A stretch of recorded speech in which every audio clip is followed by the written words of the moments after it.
झारखंड के रांची में छात्रों का प्रदर्शन था और आज उन्होंने ऐलान किया था कि वो विधानसभा का घेराव करेंगे और वो उन्होंने किया।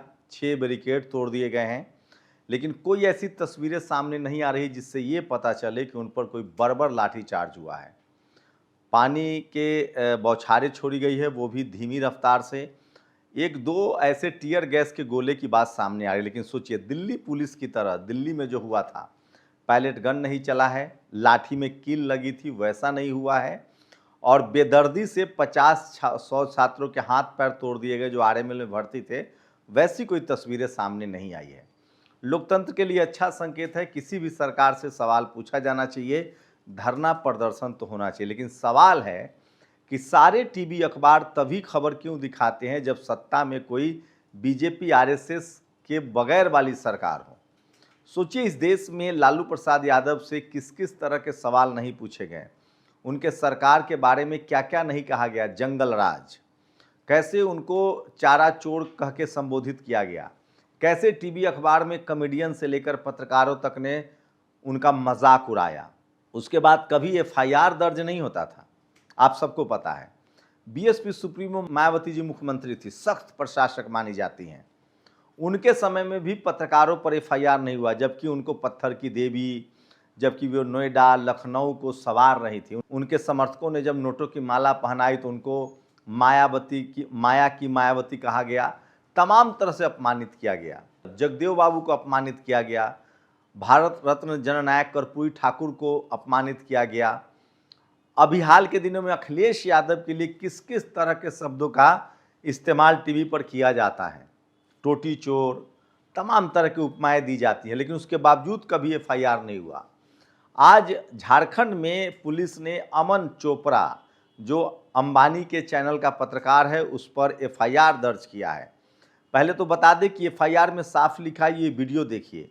अमन चोपड़ा ने खुद इस वीडियो को टैग किया था और कहा था कि मैं आईसीयू में रिपोर्टिंग कर रहा हूं, जबकि आईसीयू में मरीज के परिवार वालों को भी जाने का एक समय फिक्स होता है, बाकायदा उसका एक प्रोटोकॉल होता है। कहा जा रहा है कि 8 अगस्त को डॉक्टर ने शिकायत दी थी, अमन चोपड़ा ने आईसीयू में घुसकर रिपोर्टिंग की थी, जिसको लेकर एफआईआर किया गया है। सारे टीवी अखबार के पत्रकार, सुधीर चौधरी, सुशांत सिन्हा, सब लिखने लगे हैं कि ये लोकतंत्र की हत्या है, पत्रकार पर एफआईआर नहीं होना चाहिए। लेकिन सोचिए ये शुरुआत कहां से हुई। सबसे पहले दलित समाज से आने वाले प्रशांत कनौजिया को यूपी पुलिस ने गिरफ्तार किया, अब उन्होंने पत्रकारिता छोड़ दी। नमक रोटी खिलाने वाले पत्रकार पर एफआईआर हुआ। किसान आंदोलन के दौरान दर्जनों पर राजदीप सरदेसाई पर एफआईआर हुआ, विनोद कापरी पर एफआईआर हुआ, सिद्धार्थ बरदराजन पर एफआईआर हुआ जो दोबार चलाते हैं। सोचिए एक केरल के मुस्लिम पत्रकार को कितने दिन जेल में रखा गया क्योंकि वो हाथरस पर रिपोर्टिंग कर रहे थे। मेरे जैसे पत्रकारों के क्या हाल है वो तो मैं ही जानता हूं। एफआईआर तो छोड़ दीजिए, कैसे इनकम टैक्स और ईडी की जांच हो रही है। ये सब कुछ शुरुआत कहां से हुई? बीजेपी के सत्ता में आते ही टीवी अखबार ने सरेंडर कर दिया, उनका गुणगान करने लगा, उनसे सवाल नहीं पूछा गया। और सोशल मीडिया प्लेटफॉर्म पर जिसने भी सरकार से सवाल पूछने की कोशिश की, उन सब पर एफआईआर का सिलसिला शुरू हो गया। मैं फिर कह रहा हूं, टीवी अखबार के पत्रकारों ने जो बोया है, देर सवेर उनको काटना होगा। 2014 से बीजेपी आरएसएस से सवाल पूछने वाले पत्रकारों के साथ जो भी बुरा हो सकता था वो सब हुआ है, यहां तक कि विपक्षी नेताओं के साथ भी हुआ है। आप सवाल पूछेंगे, एफआईआर प्रोटेस्टर्स पर हुआ है, सोशल एक्टिविस्टों पर हुआ है। एफआईआर का खेल ईमानदारी से अपने सीने पर हाथ रखकर ये टीवी अखबार वाले पत्रकार सोचिए उमर खालिद 5 साल से जेल में है। पत्रकारों की बात करें तो 6-6 महीना लोग जेल में रहे हैं। प्रशांत कनौजिया जेल में गए, नमक रोटी खबर दिखाने वाले पत्रकार पर एफआईआर हुआ।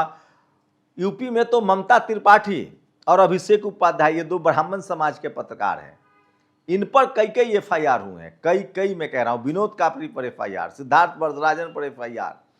आप गूगल सर्च मारिए, 100 से ज्यादा पत्रकारों पर पिछले 2014 के बाद अब तक एफआईआर हुआ है।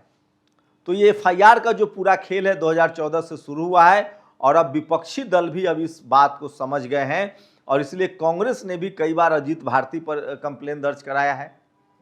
उसके बाद कांग्रेस ने डीडी न्यूज के पत्रकार श्रीवास्तव पर एफआईआर दर्ज कराया है। तो एफआईआर का जो खेल शुरू हुआ है ये अब आदिवासी मुख्यमंत्री को भी समझ में आ गया है, क्योंकि बीजेपी का पेटेंट तो है नहीं एफआईआर, आरएसएस बीजेपी समर्थकों का तो पेटेंट है नहीं एफआईआर। बात बात में आपकी राज सोचिए, अभी जो लोग एफआईआर अमन चोपड़ा से पुलिस इज्जत से जाकर डिटेन कर रही है। नाबालिग बच्ची के खिलाफ बीजेपी समर्थक, एक सुप्रीम कोर्ट की महिला वकील हैं, उन्होंने एक नाबालिग बच्ची के खिलाफ एफआईआर करा दिया, जबकि नाबालिग पर एफआईआर होता ही नहीं है।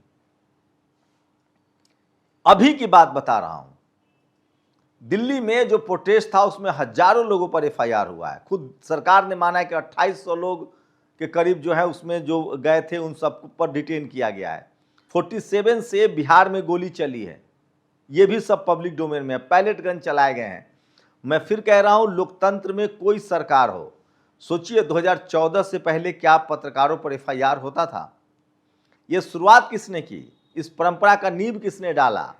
और कौन लोग सरकार से सवाल नहीं पूछ रहे? मैं बार बार कह रहा हूं, आखिर टीवी अखबार सिर्फ दलित पिछड़े मुख्यमंत्रियों से ही सवाल क्यों पूछता है? लालू यादव, हेमंत सोरेन, अखिलेश यादव, मायावती जी से ही सवाल क्यों पूछता है? क्या आपको लगता है कि बीजेपी की सरकार में कोई गड़बड़ी नहीं होती है?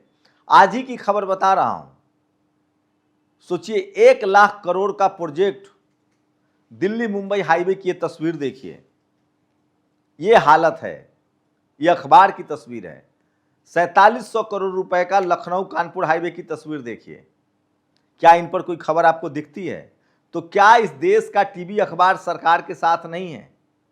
क्या इस देश का टीवी अखबार सिर्फ विपक्षी नेताओं को टारगेट नहीं करता है? मैं फिर कह रहा हूं, पत्रकार का काम होता है सत्ता से सवाल पूछना, सरकार से सवाल पूछना। अमन चोपड़ा रांची जाके रिपोर्ट कर रहे थे, अच्छी बात है। कोई टीवी अखबार का एंकर नहीं आ रहा था जंतर मंतर, और ये किसान आंदोलन, हाँ, ये स्टूडियो में बैठ के और रिपोर्टिंग जहां करते हैं वहां से जाकर उस आंदोलन को जरूर पाकिस्तानी खालिस्तानी बताते हैं।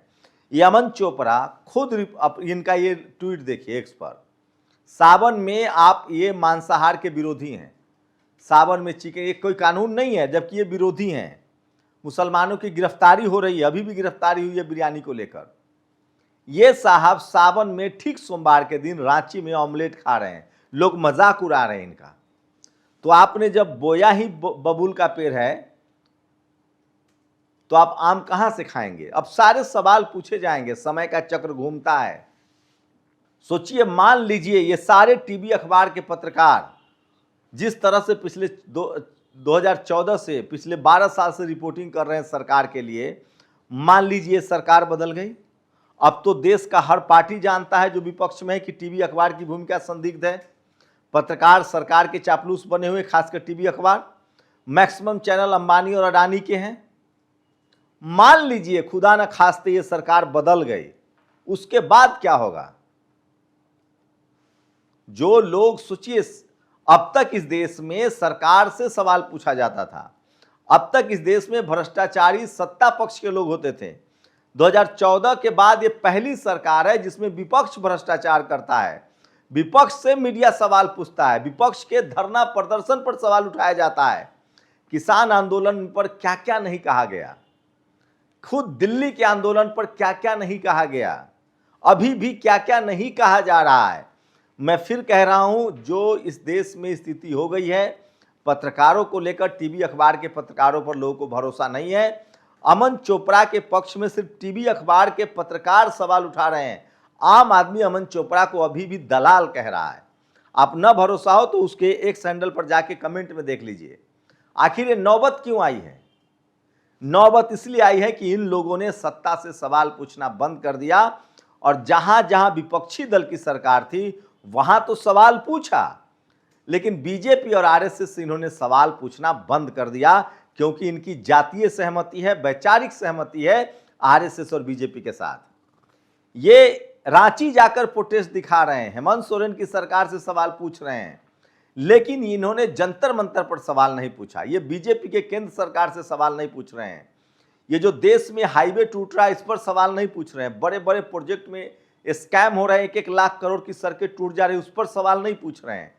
इसीलिए जनता इनके खिलाफ है। पेपर लीक बड़ा मुद्दा है, बिहार में भी हुआ है, वहां लोग नहीं जा रहे हैं। सिर्फ जहां विपक्ष की सरकार है, ये कर्नाटक पर खबर दिखा रहे हैं, पंजाब पर खबर दिखा रहे हैं, ये झारखंड में खबर दिखा रहे हैं। अच्छी बात है, दिखाएं, लेकिन बीजेपी के 17 राज्यों पर खबर क्यों नहीं दिखा रहे हैं? असम में बाढ़ आया, चला गया, कितने लोग मरे, क्या स्थिति आपको दिखा?